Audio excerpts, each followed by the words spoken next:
Es tiempo de abrir la Biblia juntos, de conectarnos con su palabra y de andar en el camino. Previo a iniciar les cuento, algunas veces vengo viajando con uno de mis nietos a la congregación y me hace la pregunta, ¿por qué hay que ir a la iglesia? Me dice, ¿verdad? Y yo le doy una respuesta que es la que yo tengo para mí mismo. Yo me congrego, yo voy a la iglesia los domingos fundamentalmente porque a Dios le gusta. ¿Cómo así? A Dios le gusta que yo me congregue con mis hermanos para aprender de su palabra, para tener comunión con ellos, para exaltarlo a través de la adoración y de los cantos. A Dios le gusta. Y si a Dios le gusta, ¿quién soy yo para no complacer a Dios de esa manera? Ahora usted me dirá, bueno, mira, y no me hace una razón bíblica. En el libro de Hebreos, el autor dice, no dejando de reunirnos como algunos tienen por costumbre. Y hace unos días estábamos buscando personas para servir. Y yo hice una pregunta, deberían de ser personas que son asistentes regulares a la actividad de la iglesia. Y me dicen, bueno, hay unos que solo vienen cuando tienen un ministerio que realizar. Ajá. Y me hice la pregunta, ¿y qué harán cuando no vienen? Pues no sé, yo en mi sistema, solo que no esté en Guatemala es la única razón para que no venga o que me enferme gravemente. Entonces, de lo contrario, siempre voy a estar acá. No entiendo, no concibo qué podría ser quedándome en la casa o no me voy a ir a hacer otra cosa. Pero cada hermano tiene sus rollos, ¿verdad? Yo sí creo que los creyentes deben de congregarse regularmente todos los domingos. No tiene uno que andar haciendo súper tareas del colegio, de la universidad, del trabajo. Hay buen tiempo para hacer todo eso. Así que los animo, no es regaño, ¿verdad? Por supuesto, los animo a congregarse regularmente. El día de hoy vamos a ver una mujer más. Y esto sí se nos permite a los varones ver una mujer más cuando se trata de aprender en la Biblia, ¿verdad? La semana pasada, ¿a quién estudiamos? A ver si se recuerdan. A Débora, ¿verdad? Allá en la época de los jueces. Ahora, en un tiempo posterior a esa época, bastante posterior, voy a invitarlos a que abran en su Biblia o la enciendan el libro de Esther. Así que ubíquese en el libro de Esther. Vamos a irnos al capítulo 4, pero le vamos a dar un pasón a todo. Voy a iniciar preguntándole esto. ¿Por qué está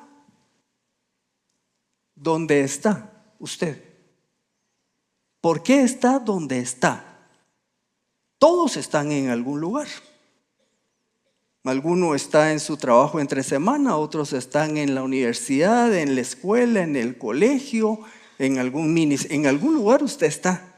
Ahora la pregunta es, ¿por qué está donde está? Y para complicarla un poco, ¿y para qué está?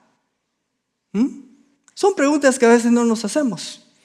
Alguien por acá está trabajando, desarrolla su trabajo, ¿ok? ¿Y por qué está ahí? Y luego la pregunta es, ¿y para qué está ahí? Yo espero que con el pasaje de hoy podamos responder esto. Ahora,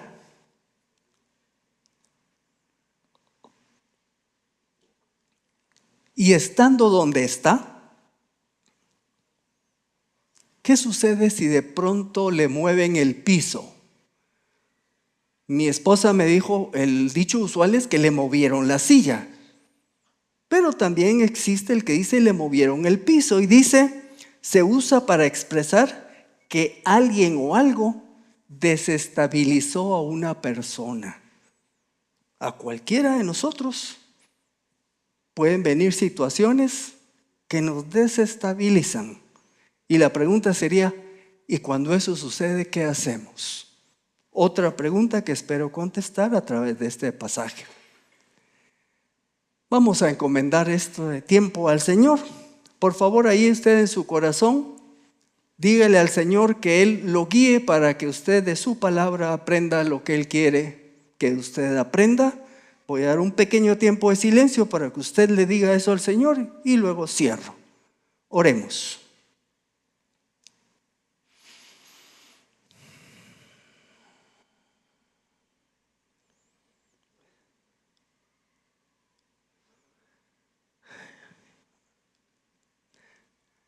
En el nombre de Cristo te pedimos que obres en nuestras vidas. Amén. Pues bien, vamos a estar en el libro de Esther. Hay un viejo dicho que dice: un texto fuera de contexto es un pretexto. Y lo utilizan para cuando se utiliza algún pasaje y de pronto se habla de ese pasaje, pero no tiene nada que ver con el contexto en que fue escrito. El texto asignado para nosotros el día de hoy lo vamos a leer y creo que no nos va a hacer mucho sentido a menos de que acudamos al contexto. Váyase por favor al capítulo 4. Se recuerdan que en otras ocasiones he insistido en que cuando usted da una cita, que la repita 3 veces. Esther capítulo 4, va a la segunda. Y le voy a dar los versículos 13 y 14 y luego seguimos hasta llegar al 17. Vamos a leer los primeros 2. Esther capítulo 4, versículos 13 y 14. Dice: Mardoqueo mandó que respondieran a Esther: no te hagas la ilusión de que porque estás en el palacio del rey, serás la única de todos los judíos que ha de escapar. Si te quedas callada en este tiempo, el alivio y la liberación de los judíos surgirán de otro lugar, pero tú y la casa de tu padre perecerán. Y quién sabe si para un tiempo como este has llegado al reino. ¿Qué estás diciendo, Willis? Decían antes, ¿verdad? ¿Qué pasó ahí? Bueno, veamos los siguientes versículos. Esther dijo que respondieran a Mardoqueo: ve, reúne a todos los judíos que se hallan en Susa y ayunen por mí. No coman ni beban en 3 días, ni de noche ni de día. Yo también ayunaré con mis damas e iré así al rey. Aunque no sea conforme a la ley, si perezco, que perezca. Entonces Mardoqueo se fue e hizo conforme a todo lo que Esther le mandó. Y tenemos este texto, es el asignado, pero se queda uno: ¿quién es Mardoqueo? Por lo menos Esther, usted ya medio sabe quién es, ¿verdad? Pero ¿y por qué le va a decir eso? Y le dice que si no haces algo, entonces a ti, a tu familia te va a llevar el río, en expresión chapina, ¿verdad? Y entonces ya Esther reacciona y dice: ok, primero dice, vamos a orar. Por eso dice: les voy a pedir que todos los judíos ayunen y yo también voy por 3 días. Vamos a encomendar esta situación al Señor, pero aquí en este pasaje no vemos cuál es el asunto. Así que nos vamos a ir al contexto, que va a ser lo que está atrás y adelante del texto. Si usted gusta, puede ir siguiendo la lectura con los versos que le doy, siempre en Esther. Dice el versículo 1: esto aconteció en los días de Asuero, el Asuero que reinó desde la India hasta Etiopía, sobre 127 provincias. ¿Me podrían pasar la primera diapositiva? La última vez dije que traía una presentación audiovisual. Ahora voy a subir.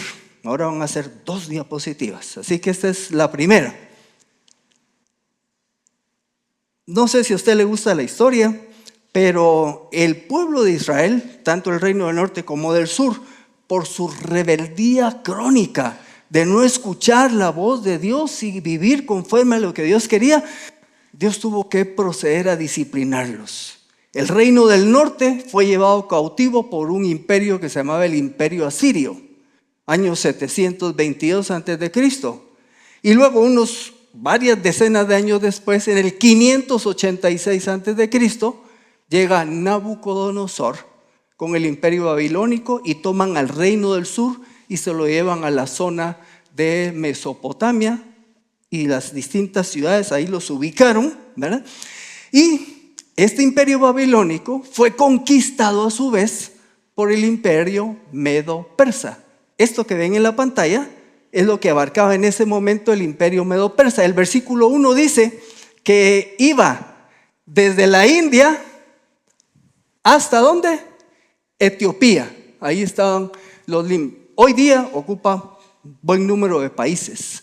Bueno, en este imperio se calcula que para este momento vivían regados ahí unos 750,000 judíos. Ya un buen grupo había regresado del cautiverio y se había ido a vivir a la Tierra Santa, pero otros habían quedado por ahí todavía viviendo en el imperio. Así que, quitamos la imagen, por favor. Este rey Asuero, conocido por parte de los griegos como Jerjes, ¿verdad? Yo, como no vi la película 300, hoy preguntaron que quién es el grandote que aparece en esa película. No la vi, ¿verdad? Pero es Jerjes, es Asuero, ¿verdad? El Asuero es el nombre que le daban los judíos. Ese rey, en el capítulo 1, se nos dice que hace un banquete. Invita a todos sus funcionarios, invitados, un banquetazo, ¿verdad? Y estando ahí en pleno jolgorio o en plena alegría, él dice: muy bien, mi reina es una belleza y yo quiero que la conozcan. Así que le dice a uno de sus servidores: ve a traer a Vasti, dile que venga, ¿verdad? Vasti era la reina. Y viene la reina y ¿qué dijo? Nay, nay, ¿verdad? No voy. Y no fue, y no se presenta a ese banquete. Miren, este rey era un reyesazo, me explico, en cuanto a su poder. Y la esposa sencillamente le dice que no. Nosotros hoy día ya no es justo, ¿va? Que la esposa nos diga que no, pero en aquellos días, no, hombre, eso no se podía hacer. Así que ya ellos vienen y dicen: esto es un gran problema. Y ahí está en el capítulo 1. Dicen: si Vasti hizo eso, imaginen entonces todas las mujeres del imperio ya no van a respetar a sus esposos ni le van a hacer caso. Se volvió una cosa bien. Esto tiene que ser resuelto. Así que busca consejo con sus funcionarios y llegan a la solución. La reina Vasti tiene que ser separada de esa posición. Equivale a un divorcio real. No vuelve a presentarse ante la corte. Es quitada de la posición que tenía. Así que el rey bueno, no era la única. Estos reyes tenían también concubinas, pero esa era la reina, llamémosle, principal. Entonces se desarrolla un proceso para escoger a una nueva reina. En ese proceso, de las partes de ahí del reino, quizás principalmente de la capital, que era Susa en ese momento, escogen jóvenes vírgenes que van a pasar por un proceso que tomaba meses de meses, prepararlas para luego ser presentadas al rey y que él pudiera escoger una. Los que ya leyeron Esther, pues conocen un poco la historia. Los que no, de acuerdo al plan de lectura de la iglesia, les toca ahorita en marzo leer el libro de Esther, y cuando lleguen verán si lo que les dije es cierto o no, pero lo van a leer. Bueno, así que es escogida Esther para ser la nueva reina, y Mardoqueo. ¿Y quién es Mardoqueo? Mardoqueo era su primo. Esther era huérfana y Mardoqueo, su primo, la prohijo, se hizo cargo de ella. Así que viene, y obviamente Mardoqueo era mayor, y Mardoqueo le dice: no vas a decir que sos judía.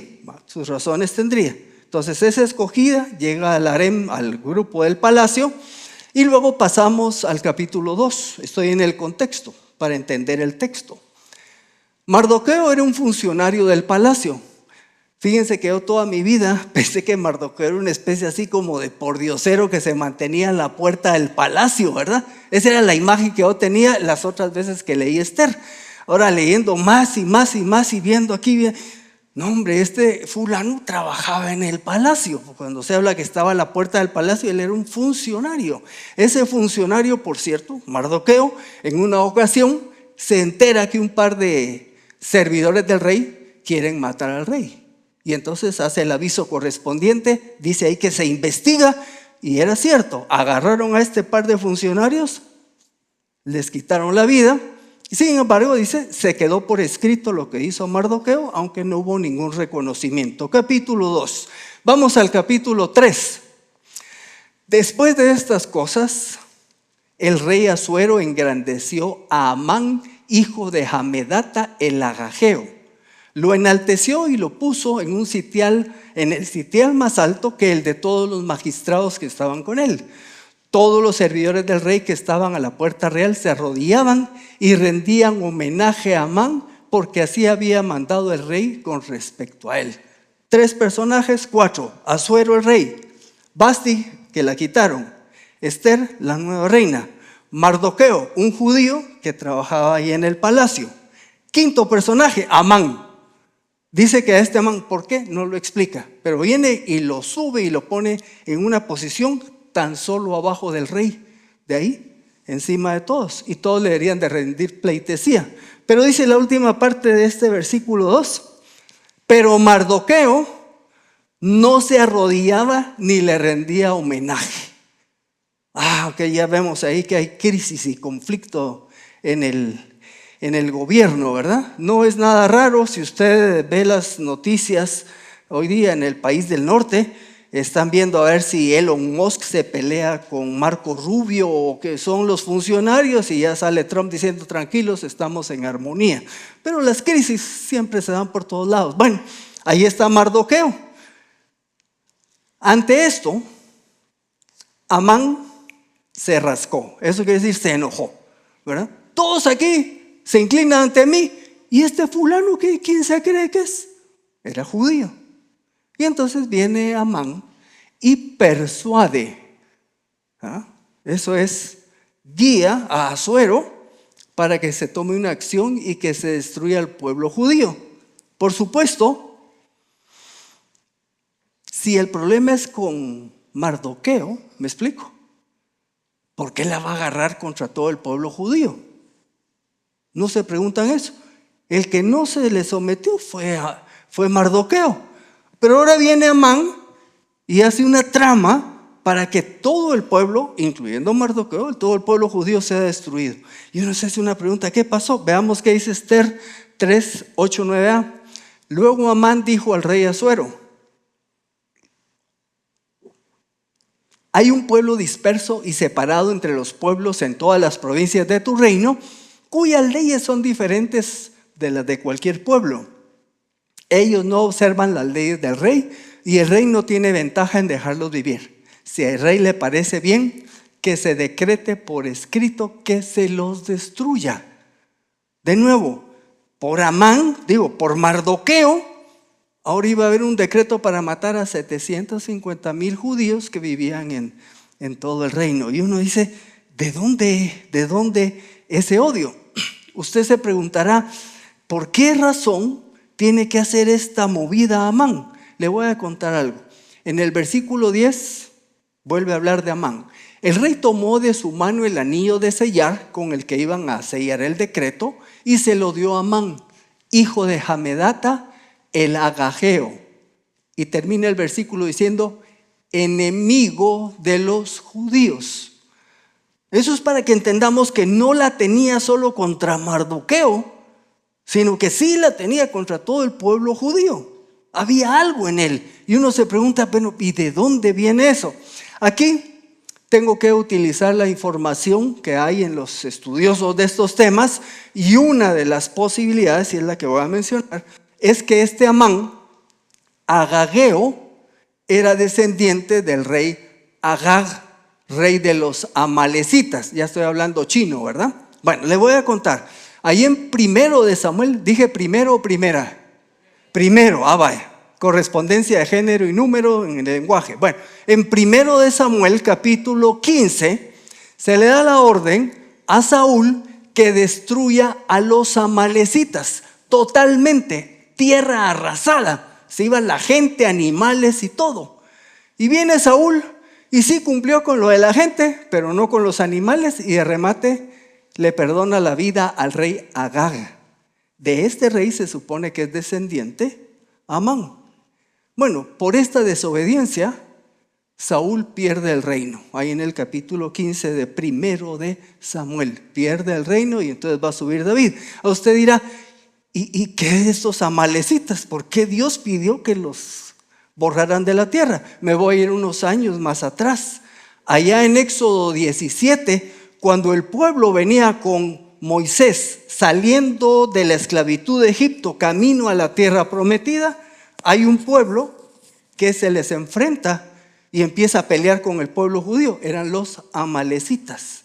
Si usted quiere acordarse de la escena, es cuando Moisés se levanta así, pone las manos y ellos empiezan a ganar, pero cuando se cansaba, los amalecitas empezaban a ganar y dice que Aarón y Hur se pusieron a su par para levantarle las manos. Es solo para que se acuerde de la escena.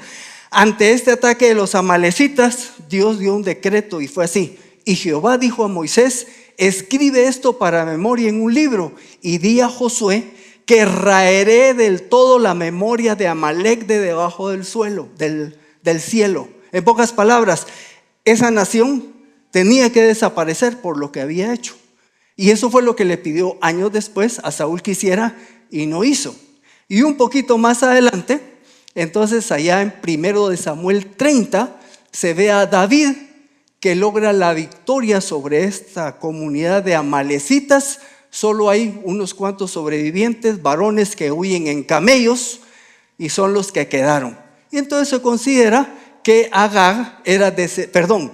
que Amán era descendiente de Agag, y de ahí ustedes entenderán que había un odio ancestral entre las dos comunidades.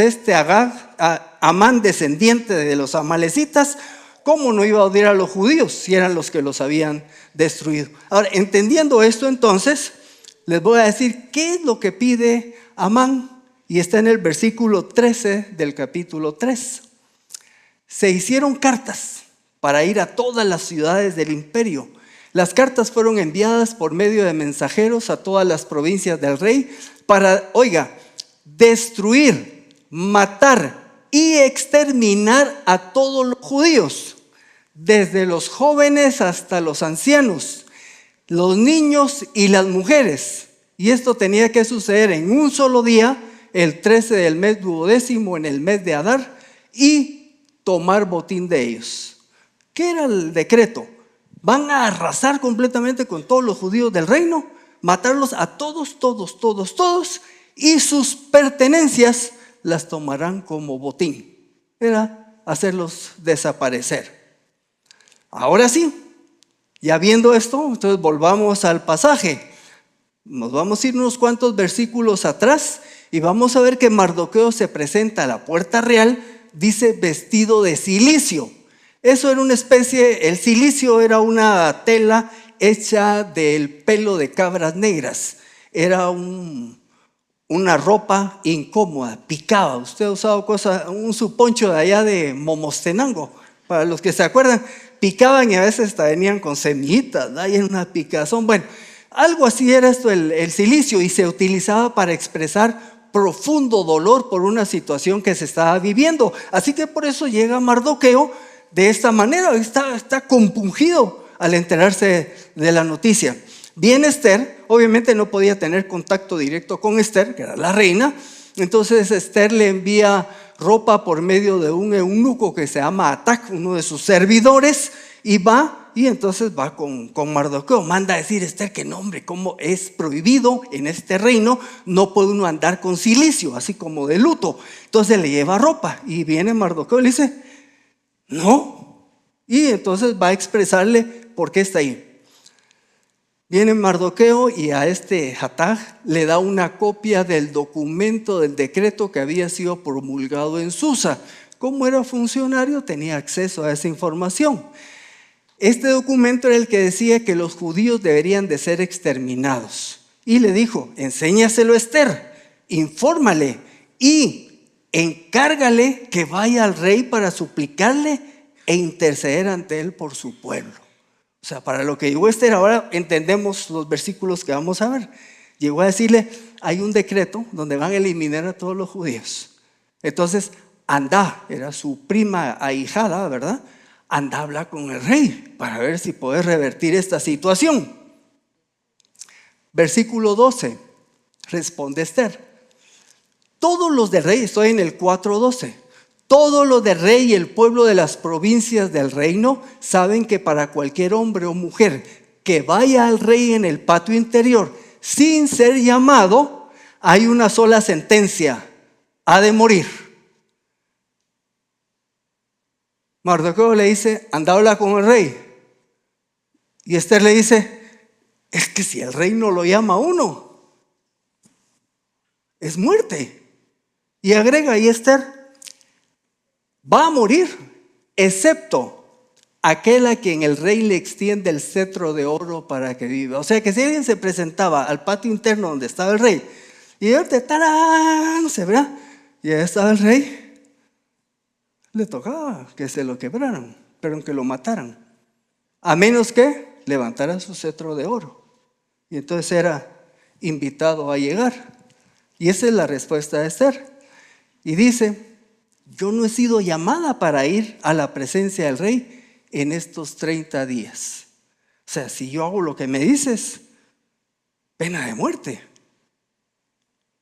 Y Mardoqueo entonces le responde, y ahora estamos entendiendo, en el versículo 13 que leímos al inicio. Mardoqueo mandó que le respondieran a Esther, no te hagas la ilusión de que porque estás en el palacio del rey, serás la única de los judíos que ha de escapar. O sea, este decreto te va a incluir a ti también.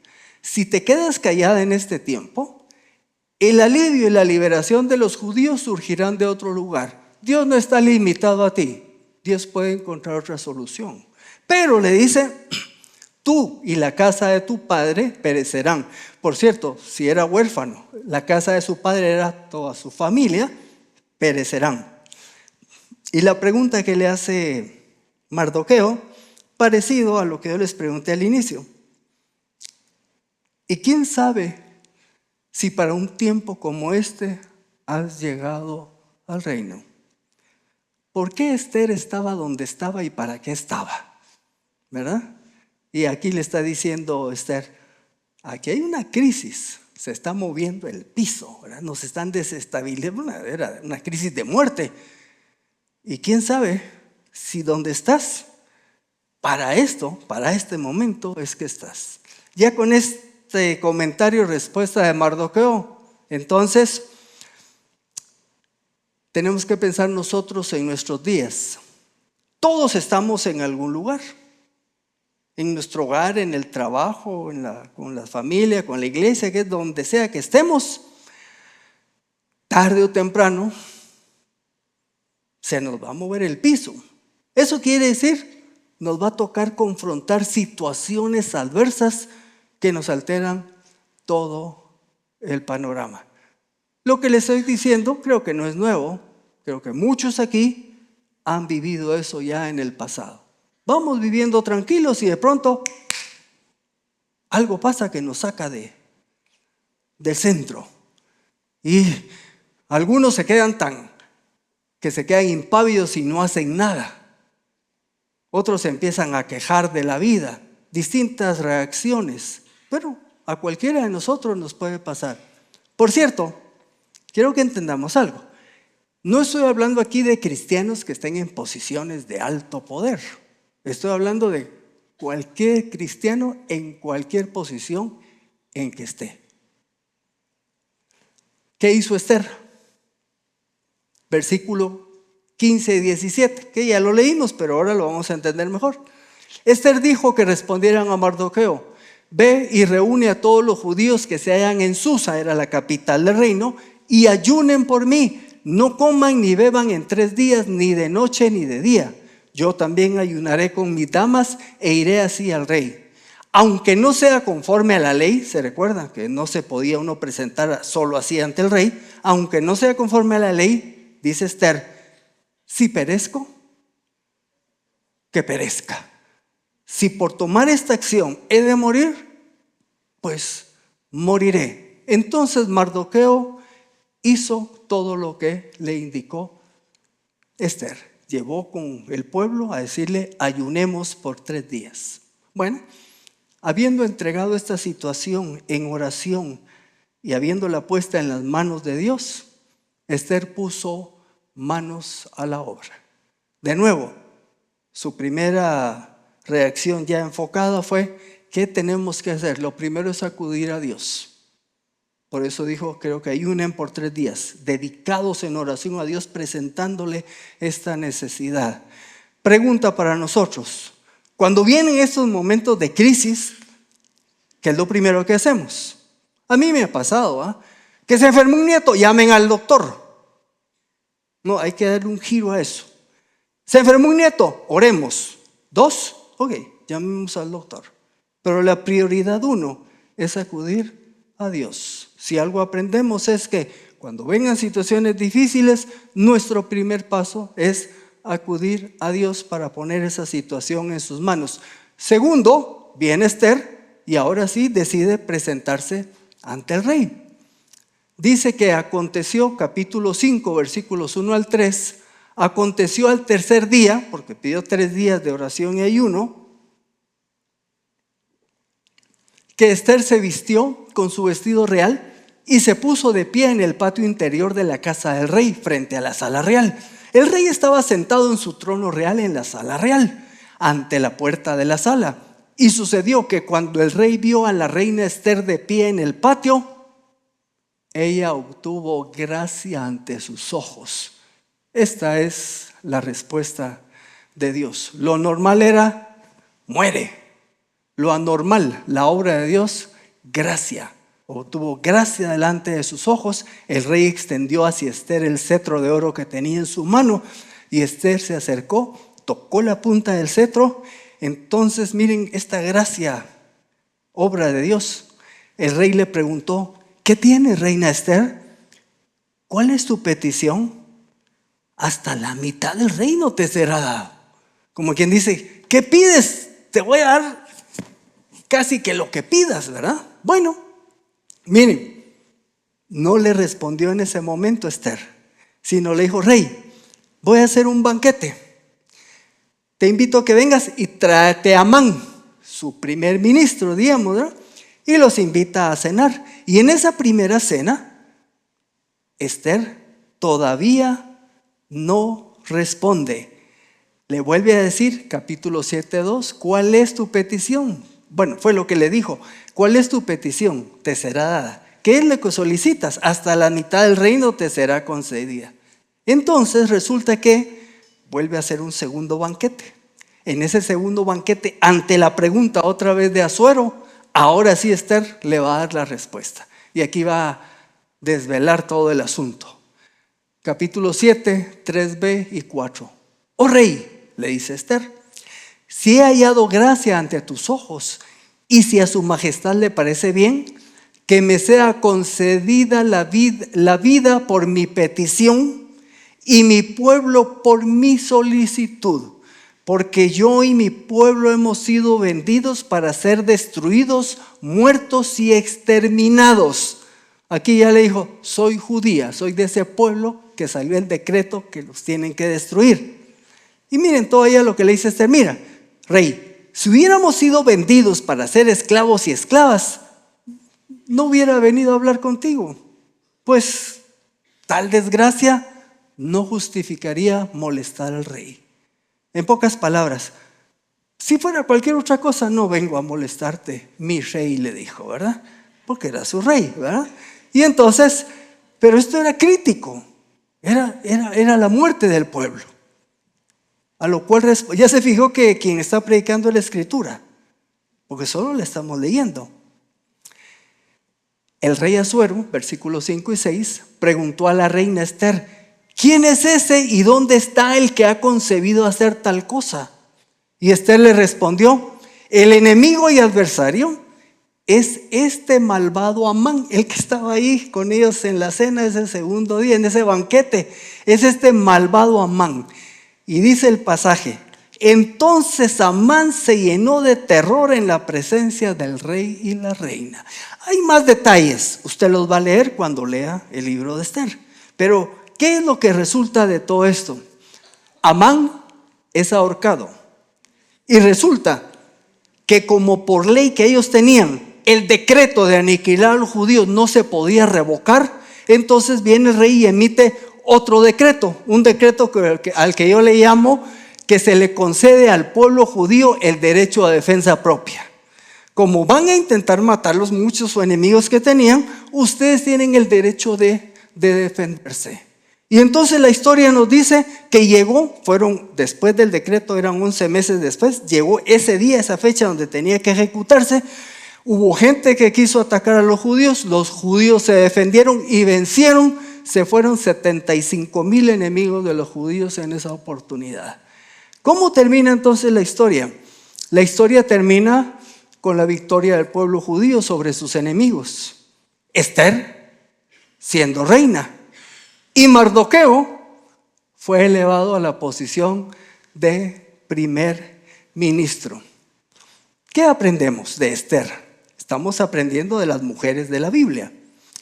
Que las dificultades de la vida se afrontan en oración. Eso fue lo primero que hizo Esther. ¿Qué quieres que haga? Oremos. Las dificultades de la vida se afrontan en oración, pero se deben de tomar decisiones y acciones. Decisiones y acciones que pueden implicar riesgos. En el caso de Esther, podía perder su vida, pero tenía que accionar. Oró, pero obviamente tenía que ir con el rey. Y fue, y ya vimos lo que pasó. Ahora, ¿qué traemos para nosotros hoy día? Yo voy a utilizar un ejemplo de una mujer. ¿Vas a hablar de alguna reina? Sí. No sé cuántas de las damas que están aquí, alguna vez su esposo les dijo, mi reina, ¿verdad? Y podremos estar en muchas posiciones. Usted lo va a ampliar a otros lados. Yo les voy a hablar de una mamá, ama de casa. Y ustedes pueden decir, nah, ¿y qué posición es esa? ¿Qué peligro puede haber ahí? ¿Qué puede pasar que sea algo así como esta historia de Esther? Bueno, pues les voy a hablar de una ama de casa, una mamá. No les voy a decir el nombre al inicio, pero sí después. Esta dama se casa de 19 años. Era la hija número 25. Imagínense eso, ya no se da. Era la 25ª hija de un ministro religioso. Ella se casa, como dije, a los 19 años y llega a tener 19 hijos, de los cuales se le mueren 9. 2 paritos de cuaches, van 4 y 5 más. Uno de ellos por un accidente de la chica que le ayudaba a cuidarlos. O sea que se queda solo con 10. Oiga, ¿le están moviendo el piso a esta señora? Ah, claro que sí.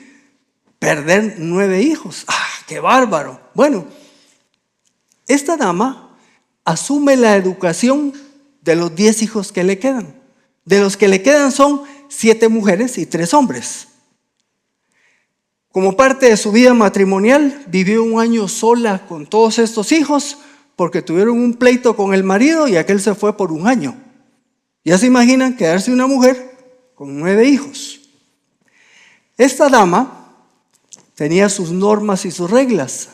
Por ejemplo, decidió que se iba a encargar de educarlos. Cuando cumplían 5 años, la primera tarea del primer día era que aprendieran el alfabeto del idioma que manejaban. Solo 2 no pudieron hacerlo en el primer día, los demás sí. Ah, les cuento algo más. Es una mamá, ama de casa. Pero fíjense que todos los patojos aprendieron griego y latín, además del idioma materno que era el inglés. Ah, ama de casa como las de hoy día. Pues 9 hijos y aprendieron 2 idiomas adicionales. Compartía tiempo cada semana con cada uno de ellos. Del montón tenía fulana el lunes a las 7, fulano martes a las 5 y así para todos, en donde compartía tiempo individual. 9 hijos. Se les quemó la casa 2 veces, más movimiento de piso, ¿verdad? En la segunda vez que se les quema la casa, se ve en la necesidad de repartir a sus hijos por 2 años en múltiples hogares. ¿Sabe qué le afectaba a esta mamá? ¿Qué era lo que podían aprender en otras familias? Que se apartara de la educación que ella les había estado dando. Vivieron con finanzas limitadas. El esposo tuvo clavos financieros 2 veces y fue a parar a la cárcel, pero volvió a salir, ¿verdad? Pero no era el gran soporte de la iglesia. Esta mujer fue una mujer de oración y estudio de la palabra. 2 de sus hijos, no sé quiénes, ya adivinaron quiénes. Uno se llamaba Juan y el otro Carlos. Pero si se los digo en inglés, John and Charles. Apellido Wesley. O sea, John Wesley y Carlos Wesley son los fundadores de lo que llegó a ser la iglesia metodista. Alguien escribió de Susana, así se llamaba esta señora. Aunque nunca predicó un sermón o publicó un libro o fundó una iglesia, ella es conocida como la madre del metodismo. ¿Por qué? Porque dos de sus hijos, John Wesley y Charles Wesley, como niños, consciente o inconscientemente, aplicaron el ejemplo, las enseñanzas y las circunstancias de su vida hogareña. ¿Por qué puse una mamá? Porque usted diría, ¿qué trascendencia puede tener una mamá? Aquí les puse un botón. Y mi segunda diapositiva, por favor. Todos los colores que están ahí significa que en mayor o menor grado o en asociación con otras iglesias, esto es a donde llegó la iglesia, la denominación metodista a nivel de, ¿sabe dónde no llegó? Donde está blanco. Todos los demás colores llegaron ahí los metodistas predicando el evangelio y enseñando la Biblia. Hoy no es lo mismo la iglesia metodista que en este tiempo. Se calcula que al día de hoy hay 90 millones de metodistas en el mundo, en todos estos países, unos muy evangélicos y otros que se han destrabado un su pocón. Pero ¿qué quiero comunicar? Miren el impacto que tuvo Susana a través de sus dos hijos. Claro, Esther salvó la vida de 750,000 judíos de la muerte física, pero de aquí, de esos 90 millones, un buen grupo ha sido salvo de la muerte eterna. Y entonces, ¿y usted qué? ¿Cómo Dios puede utilizarlo en donde esté? Y cuando vengan situaciones difíciles, usted ya tiene la clave. ¿Cuál es? Problema, oración y acción. Me viene una situación de pronto, un problema, ¿verdad? ¿Qué es lo primero que voy a hacer? Orar. Y luego, actuar. Me quitaron el trabajo. Ok. Alguno dice, dale gracias a Dios y ora. Oye, ya. Tú tienes todo en tu mano, eres poderoso, soberano. ¿Y después qué? ¿Te vas a quedar en la casa sentado en la sala viendo tele? Naranjas. A salir pues a buscar trabajo, habiéndose encomendado a Dios. Y cualquier área que usted quiera aplicar en su vida, problemas de estudios, un maestro le hizo una mala jugada, usted ora, tiene que ir a hablarle y tiene que afrontar la situación y todo lo demás. Hermanos, espero que el ejemplo de Esther, que confrontó un problema, lo abordó con oración y luego con acción, sea un ejemplo para nosotros en las múltiples ocasiones que vamos a estar viviendo situaciones difíciles que alteran nuestra vida. Los invito a que oremos. Padre, si a nosotros nos preguntan que si nos gustan los problemas, lo más normal es que digamos que no, pero reconocemos que vendrán tarde o temprano. Tú estás formando nuestra vida. Algunos dicen que el metal se vuelve fuerte golpeándolo, cambiándole la temperatura de frío y calor y se va templando. Señor, a veces nos maduras de esa manera. Queremos pedirte tu ayuda para que podamos ser como Esther, que cuando vengan esos momentos duros, nuestra primera reacción sea buscarte a ti en oración, encomendar todo lo que venga en tus manos. Y 2, siguiendo tu guía, tomar acciones. En el nombre de Jesús nos ponemos en tus manos. Amén. Gracias por acompañarnos hoy. Esperamos que vuelvas y sigas conectado con la palabra. También te invitamos a que nos sigas en nuestras redes sociales. Hasta pronto.